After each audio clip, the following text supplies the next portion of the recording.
We want to leave you tonight with a little more from South Africa as they get ready to bury Nelson Mandela tomorrow. This week, we have seen and heard so many deeply felt expressions of the meaning of the man from around the world. As Mark Phillips shows us, people loved everything about the man known by his tribal name of Madiba, right down to his shirt.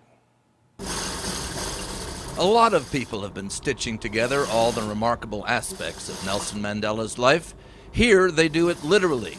This is where the famous Madiba shirt was born, the colorful, loose-fitting shirt that became a kind of trademark. Mandela was a fashion icon too, deliberately. The shirts were no stylistic accident. The fashion pictures, the collar, this is... And this is the man who created that look, Johannesburg designer Sonwabile Ndamese. He said, "Hey, I understand that you are a designer, but a pondo, hey, I can't believe this."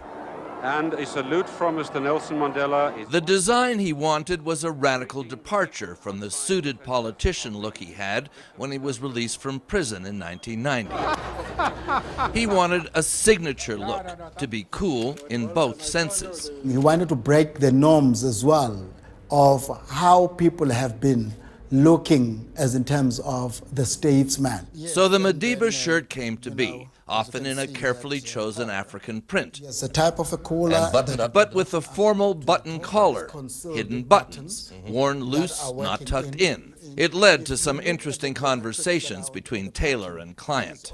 He started to pick up this one and said, and then, what do you expect that this one I will wear with? And it worked. There was never a problem spotting Mandela in a crowd. The shirt made him identifiable and accessible. Brand Mandela, and the look became brand South Africa. When he was onto these particular shirts, he was carrying the aspirations of the people, the poor, the rich, the continent. And a shirt could do that. The shirt managed to do that. Although the shirt had help. The shirt could not do it on its own if then the person inside that could not carry that kind of a message. And the shirt, like the man, came to have a kind of power. The moment other people get inside this shirt, you start feeling the jive of the Madiba. Because a little bit of Nelson wears off on. That's right, yes. A little bit of Nelson has worn off on a lot of us. Mark Phillips, CBS News, Johannesburg.